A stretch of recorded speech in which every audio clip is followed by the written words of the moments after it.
Rasulullah SAW mengatakan ada satu hal terkait dengan Dajjal yang mana para nabi dan rasul tidak menyampaikannya. Artinya cuma Rasulullah yang menyampaikannya.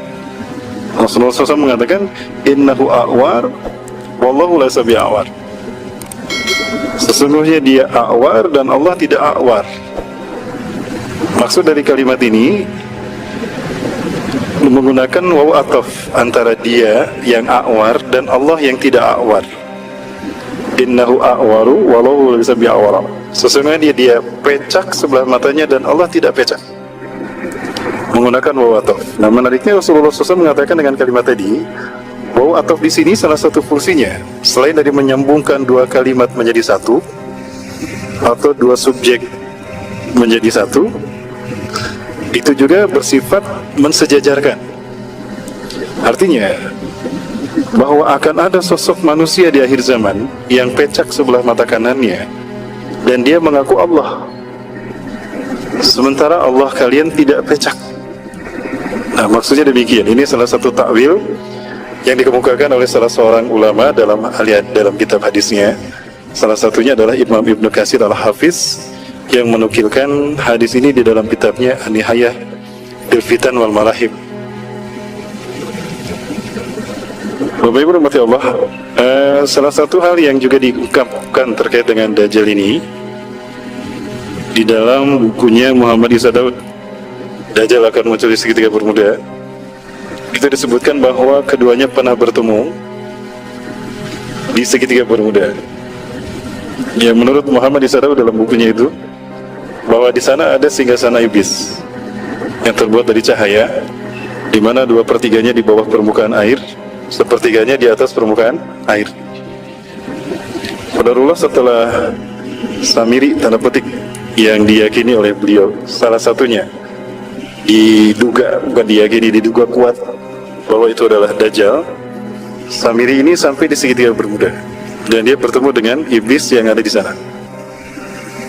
Pertemuan itu disambut dengan sangat gembira oleh iblis yang di dalam salah satu kitab karya Ibnu Katsir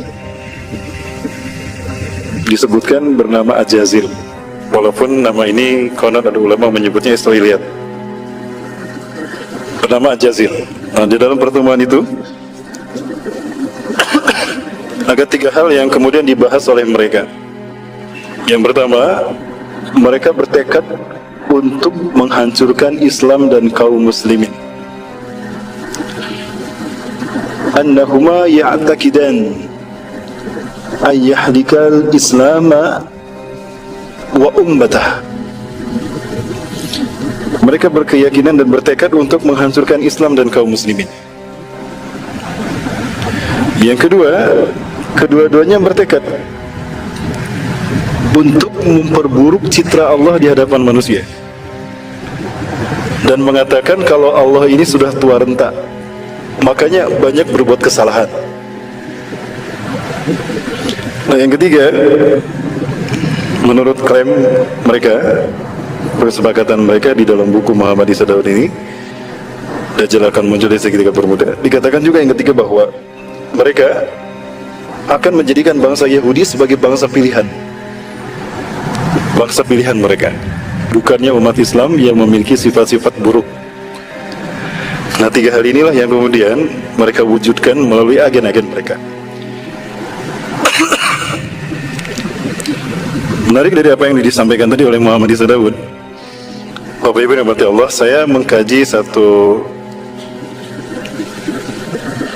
penjelasan di dalam tafsir Ibnu Katsir terkait dengan firman Allah surat Al-A'raf ayat ke-16. Yang ayat ini selalu menjadi kita rujukan, kita jadikan sebagai rujukan ketika kita membahas tentang propaganda iblis dan Dajjal di muka bumi.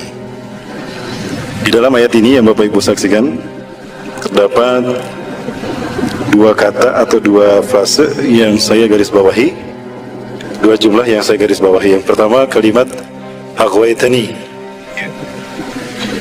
Yang pertama adalah kitab Aghwaytani.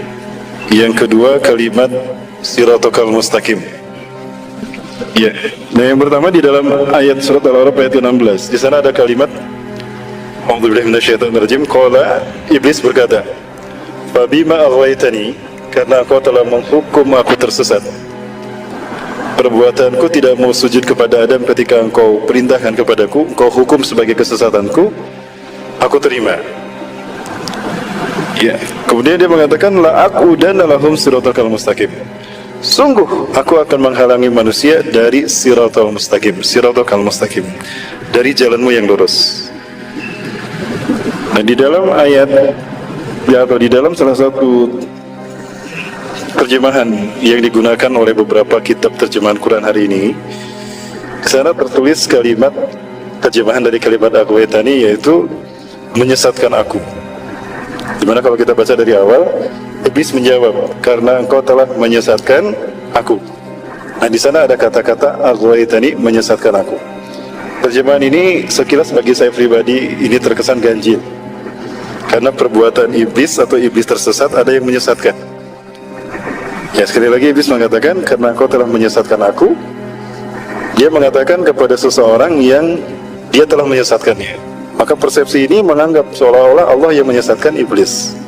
Nah, ini terjemahan yang menurut saya harus kita perbaiki. Adapun terjemahan yang menurut saya pas adalah ada kalimat, karena engkau telah menghukum saya sesat. Perbuatanku tidak mau sujud kepada Adam, engkau hukum sebagai kesesatanku, aku terima. Itu kata-kata iblis. Nah, lalu yang kedua, iblis mengatakan, la aqudanna lahum siratal mustaqim. Maka sungguh aku akan menyesatkan mereka dari jalanmu yang lurus. Nah, selama ini kalimat siratal mustaqim memang kita pahami jalan yang lurus. Dari segi bahasa memang itu artinya, tidak salah. Namun dari segi makna, dari segi istilah, apakah itu yang dimaksudkan ajazil? Sepertinya bukan. Kalau coba kita lihat di dalam Quran surat Ali Imran ayat ke-51, di dalam ayat itu Allah menjelaskan. Ayatnya Bapak Ibu bisa saksikan di slide. Allah berfirman, a'udzubillahi minasyaitonir rajim, innallaha rabbi wa rabbukum fa'buduh. Sesungguhnya Allah adalah Tuhanku dan Tuhan kalian, fa'buduh, maka sembahlah Dia.